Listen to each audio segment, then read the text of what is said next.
Bismillahirrahmanirrahim. Welcome back to my new lecture. Dear students, in this lecture I will talk about functions of thyroid hormone. Here I just mentioned T3, not T4. Why? The reason is that जो thyroid gland के two important hormones जो हैं T3 and T4, उनकी जो receptors हैं उनकी binding affinity T3 के लिए मोर है और T4 के लिए लेस है।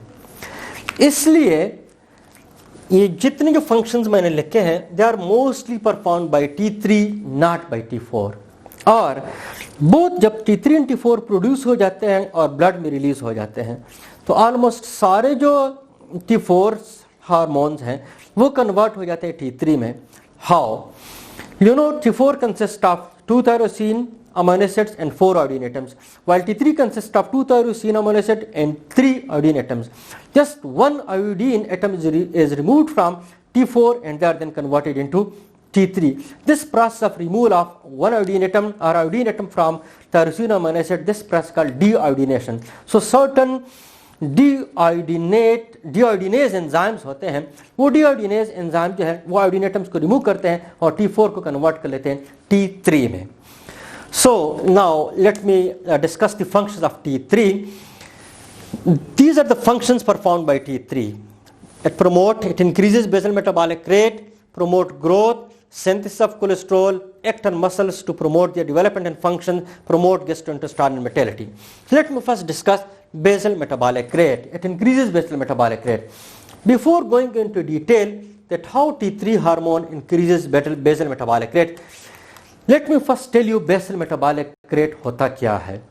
Basal metabolic rate ये होता है जब हम रेस्टिंग कंडीशन में होते हैं तो हमारी body small amount of energy produce भी करती है और उसको यूज़ भी करती है ताकि वो ज़िंदा रह सके। यू नो, अगर हम सो भी रहे होते हैं तो हमारी बॉडी की टेम्परेचर मेंटेन रहती है और हमारा कार्डियोवास्कुलर सिस्टम काम कर रहा होता है, हमारा रिस्पिरेटरी सिस्टम जो है काम कर रहा होता है।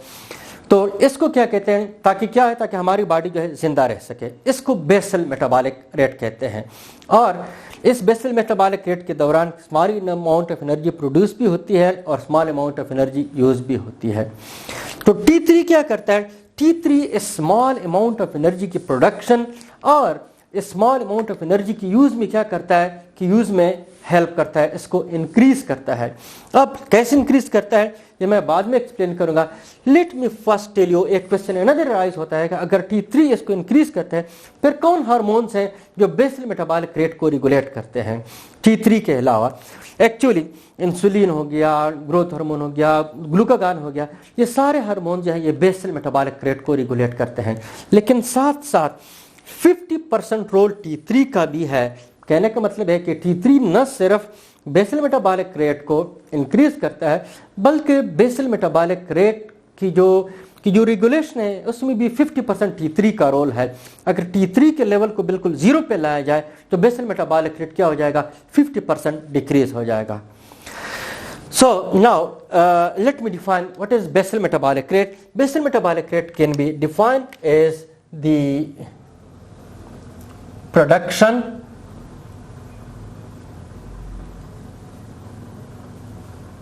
and the use of small amount of energy by the body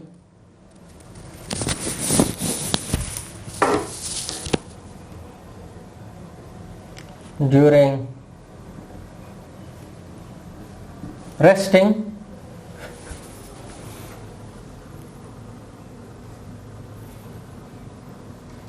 to remain alive is called basal metabolic rate. एक बॉडी जो small amount of energy produce करती है और उसको प्रोड्यूस भी करती है रेस्टिंग कंडीशन में ताकि वो ज़िंदा रहे इसको बेसल मेटाबॉलिक रेट कहते हैं। अब T3 क्या करता है, इस बेसल मेटाबॉलिक रेट को इंक्रीज करता है। सो बेसल मेटाबॉलिक रेट की डिफिनीशन में दो चीजें आ गई, production and the use of small amount of energy by the body during resting condition. So what is the role of T3 in the production of ATP and what is the role of T3 in the use of ATP during resting condition? I will explain separately both these role of T3. T3 you know glycolysis के दौरान जो है certain enzyme glycolysis को regulate करते हैं और उसके result में क्या होता है, ATP की प्रोडक्शन होती है। So T3 results in the synthesis of all those enzymes. It increases the synthesis of all those enzymes which help in glycolysis or which regulate glycolysis. So in this way, अगर glycolysis में जो enzyme participate करते हैं अगर उनकी number increase हो जाए तो of course glycolysis will increase. So it means कि T3 क्या करता है, T3 glycolysis को increase करता है। और another role T3 का ये भी है कि ये सेल के अंदर नंबर ऑफ माइटोकॉन्ड्रिया को भी इंक्रीज करता है। तो इन this way T3 help in what, in ATP, it help in increase in the ATP production inside the cell. How it help in the ATP production in the cell? It increases the number of enzymes which take part in glycolysis and as well as it increases the number of mitochondria in the cell. So how this is the first function, production of ATP and the use of ATP. So role of role of T3 in ATP production. ATP production में इसकी क्या role है? It increases the number of enzymes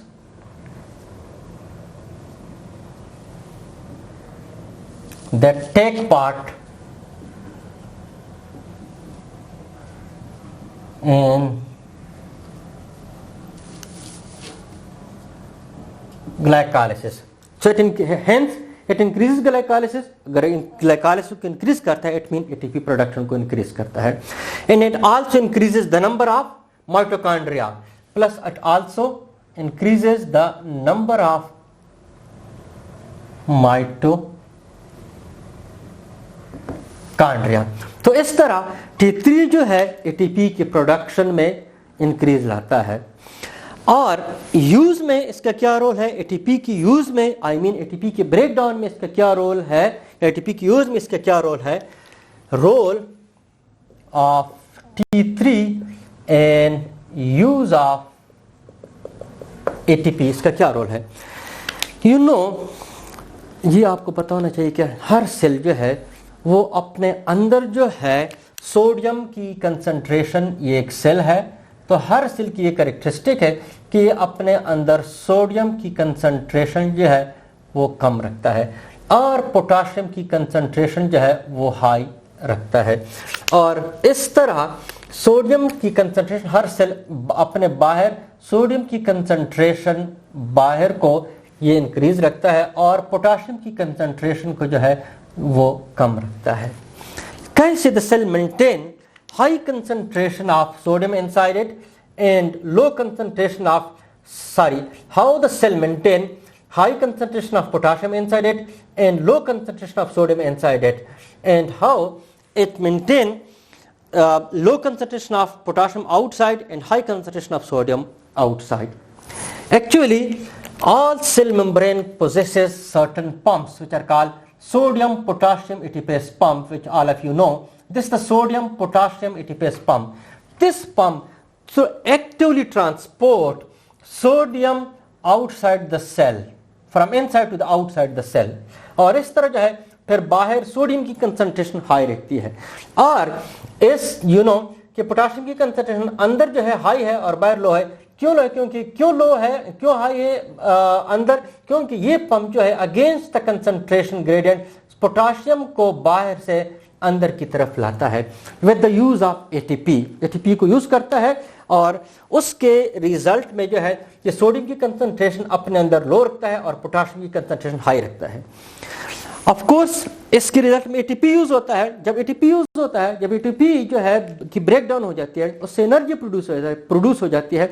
इस energy का 35% जो हिस्सा है वो वर्क में जो है यूज हो जाता है, और जो बाकी 65% है वो हीट प्रोडक्शन में यूटिलाइज हो जाता है। तो इस तरह जो है फिर बॉडी का टेम्परेचर जो है मेंटेन रहता है। एक्चुअली जो बॉडी का टेम्परेचर मेनली मेंटेन रहता है, this mainly because of the work of the sodium potassium ATPase pump. ये सोडियम पोटाशियम एटीपेस पंप जो है ये कंटिन्यूसली वर्क कर रहे होते हैं। इवन जब हम सो भी रहे होते हैं तो भी ये काम कर रहे होते हैं, और इस तरह उसके रिजल्ट में क्या होता है, हीट प्रोड्यूस होता है। उस हीट प्रोडक्शन की रिजल्ट में जो है हमारी बॉडी का जो टेम्परेचर है वो मेंटेन रहता है। So what is the function of now T3? T3 increase, T3 also activate the sodium potassium ATPase pump, and it also increases the number of sodium potassium ATPase pump. For example, ये एक cell है, इस cell के ऊपर for example 2000 sodium potassium ATPase pump है। सो जब T3 जो है की कंसंट्रेशन इंक्रीज हो जाती है ब्लड में, तो इस सेल मेम्ब्रेन के ऊपर इनकी नंबर जो है 4000 हो जाती है, बढ़ जाती है। So if there is more sodium potassium ATPase pump, so of course more ATP will be used, as a result of which what more heat will produce and body temperature will maintain. अब दो point हमने explain कर लिए। Production of ATP भी हमने discuss कर लिया, कैसे प्रोडक्शन ऑफ एटीपी में T3 रोल प्ले करता है। ये उन एंजाइम्स के नंबर को इंक्रीज करता है जो ग्लाइकोलाइसिस में पार्टिसिपेट करते हैं, और साथ साथ माइटोकॉन्ड्रिया के नंबर भी इंक्रीज कर लेता है। तो इसके रिजल्ट में क्या होता है, एटीपी की प्रोडक्शन ज्यादा हो जाती है। दूसरा, एटीपी की यूज में जो है कैसे ये रोल प्ले करता है, एटीपी की यूज में ये ऐसे रोल प्ले करता है कि सोडियम पोटाशियम एटीपेस पंप जो है इनके नंबर को इंक्रीज कर लेता है, जो कि with the use of ATP क्या करते हैं, सोडियम पोटाशियम की कंसंट्रेशन को अपने अंदर और बाहर जो है वो मेंटेन रखता है। हर सेल जो है काम करता है। So in this way the T3 also regulate body temperature. So hence another function of T3 is what? Its another function is regulate body temperature. And another एक फंक्शन हमने बात कर ली कि ग्लाइकोलाइसिस को क्या करता है, ग्लाइकोलाइसिस को इंक्रीज करता है। तो ग्लाइकोलाइसिस में क्या होता है, ग्लाइकोलाइसिस में of course use of glucose होता है। तो it mean it also increases the use of glucose. So another function इसका क्या हो गया, increases use of glucose. अगर ग्लूकोज के यूज को इस सेल के अंदर इंक्रीज करता है तो इट मीन कि सेल के अंदर ये ग्लूकोज की कंसंट्रेशन को कम करता है। जब सेल के अंदर ग्लूकोज की कंसंट्रेशन कम हो जाएगी, तो अगर ब्लड में ग्लूकोज की कंसंट्रेशन ज्यादा है तो ऑफ कोर्स ब्लड से दोबारा जो है ग्लूकोज है वो सेल के अंदर आएगा। So it mean it decreases the blood glucose concentration. Another function, decreases blood glucose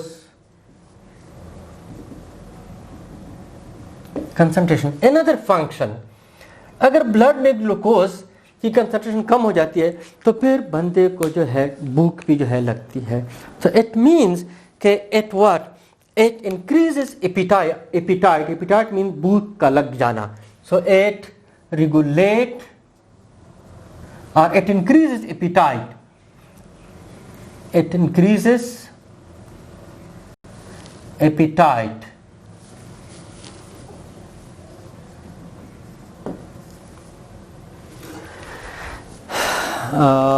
Okay, now come to the another concept, basal metabolic rate की तो समझ आ गई। basal metabolic rate क्या होता है, let me summarize it what I said कि basal metabolic rate ये है कि production and the use of small amount of energy by the body during resting condition to remain alive। कि एक body जब रेस्टिंग कंडीशन में होती है उसको स्मॉल अमाउंट ऑफ एनर्जी की प्रोडक्शन और उसकी यूज़ की ज़रूरत होती है ताकि वो जिंदा रह सके। ऑफ कोर्स रेस्टिंग कंडीशन में हमारा कार्डियोवास्कुलर सिस्टम काम कर रहा होता है, हमारा रेस्पिरेटरी सिस्टम काम कर रहा होता है। तो इनके लिए किस चीज़ की ज़रूरत होती है, एनर्जी की प्रोडक्शन की ज़रूरत होती है। वो एनर्जी की प्रोडक्शन कौन रेगुलेट करता है, वो जो है वो जो है इंसुलिन हो गया, ग्लूकागॉन हो गया, T3 हो गया, सारे हार्मोन जो है उसको रेगुलेट करते हैं। अब इसको इंक्रीज कौन करता है? T3 मेनली इस बेसल मेटाबॉलिक रेट को इंक्रीज करता है। कैसे इंक्रीज करता है? ये ग्लाइकोलाइसिस को इंक्रीज करता है, नंबर ऑफ जो है मिटोकॉन्ड्रिया को भी इंक्रीज कर लेता है। इस तरह एटीपी की प्रोडक्शन ज़्यादा हो जाती है और जो है वो जो सिस्टम्स है वो पर नॉर्मली काम कर रहे होते हैं। और एटीपी की यूज़ में जो है ये कैसे हेल्प करता है? ये सोडियम पोटाशियम एटीपेस पंप के नंबर को इंक्रीज कर लेता है, वो एटीपी को यूटिलाइज करते हैं और उसके रिजल्ट में सोडियम और पोटाशियम की कंसंट्रेशन सेल अपने अंदर और बाहर को मेंटेन रखता है और उसकी एटीपी की यूज़ के रिजल्ट में जो है हीट प्रोडक्शन भी होता है और हीट प्रोडक्शन के रिजल्ट में टेम्परेचर पर मेंटेन रहता है। सो इट मीन कि T3 also help in the maintenance of body temperature. और अनदर, अगर ये ग्लाइकोलाइसिस को इंक्रीज करता है, इट मीन कि it also increases the use of glucose, ये ग्लूकोज की यूज को इंक्रीज करता है। अगर ग्लूकोज की यूज को इंक्रीज करता है, it mean it decreases the blood glucose concentration, और ब्लड की ग्लूकोज कंसंट्रेशन जब डिक्रीज हो जाती है तो बंदे को फिर भूख पे लग जाती है, तो इट इंक्रीजेस एपिटाइट। तो इट मीन कि ये हंगर को क्या करता है? हंगर को भी रेगुलेट करता है, हंगर को इंक्रीज करता है। Now come to the another function, it promote growth. ये कैसे ग्रोथ को प्रमोट करता है? It promote growth of what? Particularly it promote growth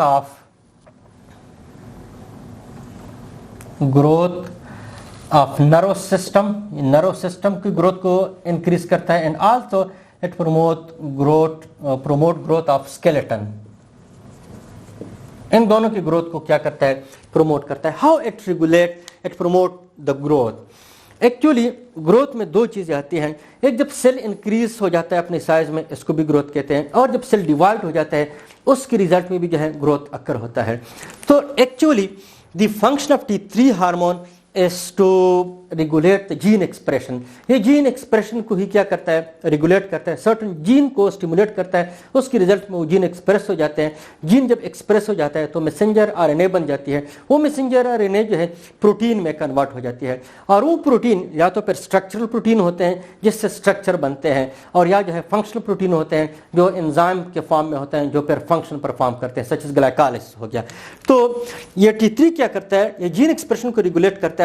उसके रिजल्ट में क्या होता है? उसके रिजल्ट में जो है नर्व सिस्टम, जो न्यूरॉन्स हैं उनकी साइज इंक्रीज हो जाती है और इस तरह नर्व सिस्टम प्रॉपर्ली डेवलप हो जाता है। दो न्यूरॉन जो है एक दूसरे के करीब आ जाते हैं। फॉर एग्जांपल ये दो न्यूरॉन हैं, ये एक दूसरे से दूर थे, जब इनकी ग्रोथ हो जाती है ये इधर से बढ़ जाता है, इसके साइज बढ़ जाता है, और इसका इस तरफ से साइज बढ़ जाता है, तो एक दूसरे के करीब आ जाते हैं और फिर इसको क्या कहते हैं? साइनेप्सिस कहते हैं। तो साइनेप्सिस डेवलप हो जाते हैं दो न्यूरॉन्स के बीच। The microscopic gap between two neuron is called synapsis. तो इस तरह ये क्या करता है? T3 जो है साइनेप्सिस डेवलपमेंट में भी जो है रोल करता है, प्ले करता है, और नर्व सिस्टम की डेवलपमेंट में भी रोल प्ले करता है। अगर T3 का लेवल जो है एक बच्चे में जो पैदा हो जाए लो है, तो उसका नर्व सिस्टम जो है प्रॉपर्ली डेवलप नहीं होगा, उसका ग्रोथ नहीं होगा, उसका ब्रेन जो है स्मॉल होगा, और इस तरह वो मेंटली रिटार्डेड होगा। नदर जो है स्केलेटन में कैसे रोल प्ले करता है? एक्चुअली यू नो कि हमारे स्केलेटन जो है, बोन जो है वो सर्टन सेल से बनी है, ऑस्टियोसाइट्स, ऑस्टियोब्लास्ट, ऑस्टियोक्लास्ट। तो ये जो है इन मेनली T3 जो है ये स्टिमुलेट करता है the release of also insulin like growth factor 1 and growth hormone. और ग्रोथ हार्मोन और इंसुलिन लाइक ग्रोथ फैक्टर पर क्या करते हैं? वो ऑस्टियोब्लास्ट और ऑस्टियोसाइट्स की जो है उनकी डिवीजन को इंक्रीज करते हैं, और उसके रिजल्ट में जो है स्केलेटन की ग्रोथ होती है। और अनदर, जिस तरह का मैंने कह दिया कि इसका मेन रोल है जीन एक्सप्रेशन में, जीन एक्सप्रेशन को रेगुलेट करता है, उसके रिजल्ट में जो है प्रोटीन बनते हैं। यू नो कि प्रोटीन जो बोन होते हैं उसका जो मैट्रिक्स होता है उसमें कोलेजन टाइप 1 प्रोटीन होते हैं। तो mainly T3 help in the collagen type 1 protein for what? For the matrix of the bone। ये बोन के मैट्रिक्स के लिए कोलेजन टाइप 1 बनाता है, उसके रिजल्ट में जो है स्केलेटन जो है मैच्योर भी हो जाती है और उनका ग्रोथ भी हो जाता है। अगर एक बच्चा जो है उसमें T3 का लेवल लो है तो उसकी ग्रोथ जो है रिटार्डेड होगी, उसका ग्रोथ जो है शॉर्ट होगा T3 हार्मोन की डिफिशियंसी की वजह से। So it promote the growth of nerve system and skeleton and that of skeleton mean to say that of bone. Another इसका फंक्शन क्या है? Synthesis of cholesterol, synthesis in the liver, synthesis of cholesterol in the liver. How it regulate the synthesis of cholesterol in the liver? Actually it it express those, it stimulate those gene, the expression of those gene which is a result form those enzyme which help in the formation or in the synthesis of cholesterol. कहने का मतलब ये कि ये उन jeans को express करता है जो वो एंजाइम बनाते हैं जो कोलेस्ट्रॉल सिंथेसिस में पार्टिसिपेट करते हैं. So in this way it regulate the synthesis of cholesterol in the liver by synthesising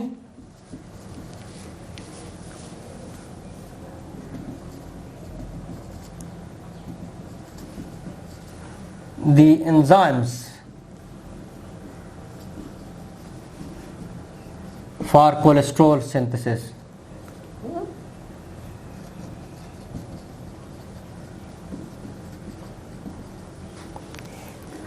By enzyme for cholesterol synthesis of cholesterol in the liver by synthesizing the enzymes for cholesterol synthesis. Okay, now it's another function, it act on muscles to promote the development and functions. ये muscle cell पर act करता है और उनकी development को promote करता है और उनके फंक्शंस को भी. So first I will tell you how it act on muscle and promote their development. You know development मैंने बात कर ली, दो प्रोसेस होता है, दो मैकेनिज्म से होता है. अगर सेल में जो है प्रोटीन की जो है कंसंट्रेशन ज़्यादा हो जाए तो सेल की साइज जो है इंक्रीज हो जाती है, इसको भी डेवलपमेंट कहते हैं. अगर सेल डिवाइड हो जाए, उनके नंबर ज़्यादा हो जाते हैं, इसको भी डेवलपमेंट कहते हैं या ग्रोथ कहते हैं.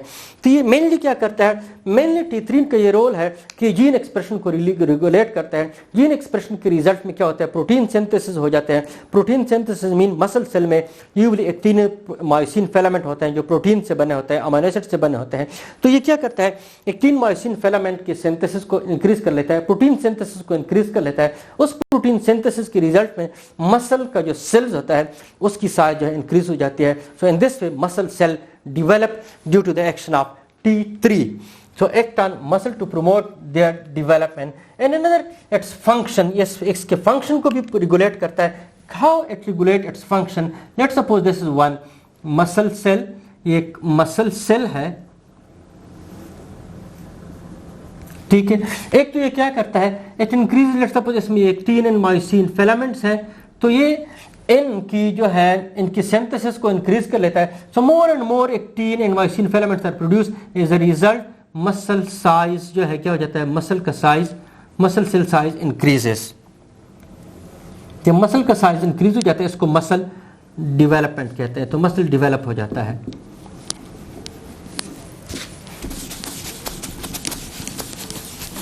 Sorry.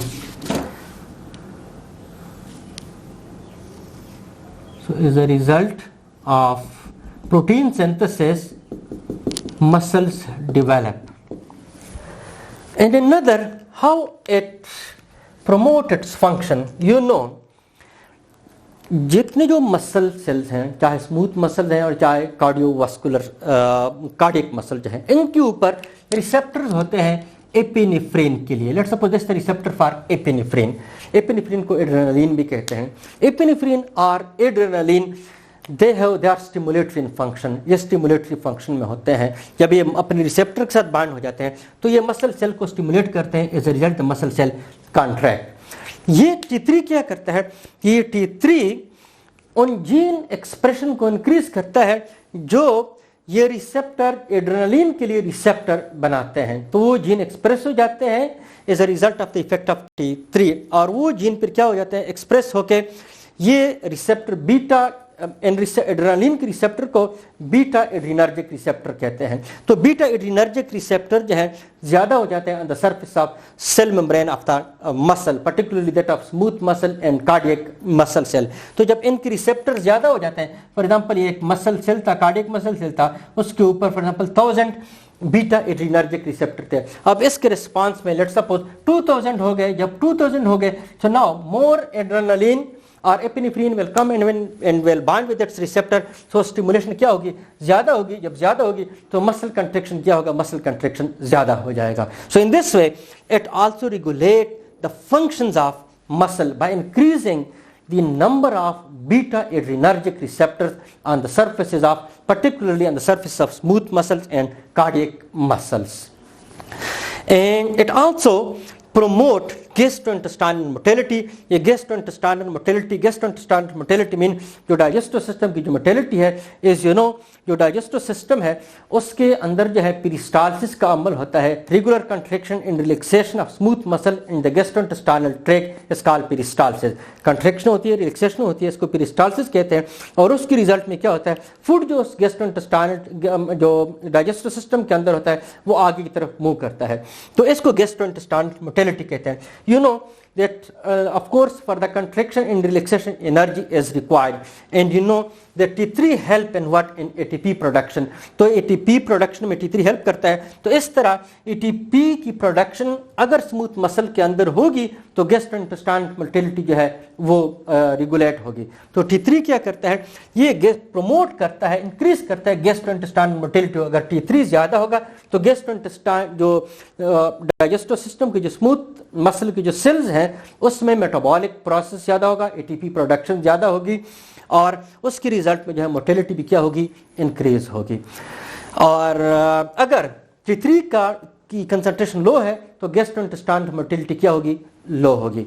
We will also discuss this later on in a separate lecture, the effect of over secretion of T3 on gastrointestinal motility and the effects of under secretion of T3 on gastrointestinal motility. So one thing is another important to mention here, अगर ये muscle function को regulate करता है, अगर muscle smooth muscle के ऊपर beta adrenergic receptor की concentration को इंक्रीज करता है, इट मीन कि जो हमारा जो रेस्पिरेटरी सिस्टम है उसके जो पैसेजेस हैं उसमें भी स्मूथ मसल्स हैं। इट मीन कि हमारा ये जो रेस्पिरेटरी सिस्टम की जो फंक्शंस है ये रेस्पिरेटरी सिस्टम के फंक्शंस को भी इंक्रीज या डिक्रीज करता है, उसको भी इफेक्ट करता है। कैसे, जब बीटा एड्रीनर्जिक रिसेप्टर की कंसंट्रेशन इंक्रीज हो जाती है on the smooth muscle of I mean to say of respiratory system or respiratory passages, so of course respiratory rate भी क्या हो जाएगा, respiratory rate भी तेज हो जाता है। It mean कि अगर concentration of T3 increase या decrease होता है तो respiratory rate, इसको rate of ventilation भी कहते हैं, तो ventilation rate भी इंक्रीज या डिक्रीज हो जाता है, जो कि हम डिस्कस करेंगे in a separate lecture when I will discuss hyperthyroidism and hypothyroidism. So these were all the functions of T3 and T4। आपके बुक में सिर्फ ये है, it increases basal metabolic rate, it promote growth, synthesis of cholesterol in the liver, act on muscle cell to promote their development and function and promote gastrointestinal motility. I explained all these, that how T3 perform all these functions. You don't need to remember all these mechanism, आपको इन सब mechanism को याद करने की जरूरत नहीं है, आपको जस्ट कंसेप्चुअली समझ आ जानी चाहिए कि बेसल मेटाबॉलिक रेट होता क्या है और T3 कैसे जो है उसको इंक्रीज करता है, और इस तरह जो है T3 कैसे टेम्परेचर को मेंटेन रखता है, और अनदर कि T3 जो है कैसे ग्लूकोज की इनटेक को इंक्रीज करता है, ग्लूकोज की यूज को इंक्रीज करता है, और कैसे जो है ये ग्रोथ को प्रमोट करता है, और कैसे सिंथेसिस ऑफ कोलेस्ट्रॉल को ये रेगुलेट करता है, और कैसे मसल सेल की डेवलपमेंट को प्रमोट करता है, और उनके फंक्शन को कैसे जो है ये एनहांस करता है, और कैसे जो है ये गैस्ट्रोइंटेस्टाइनल मोटिलिटी को इंक्रीज करता है। ये कंसेप्चुअली आपको समझ आ जानी चाहिए, मैकेनिज्म की जरूरत नहीं कि आप सब मैकेनिज्म याद रखें। Class finish, see you after a short break.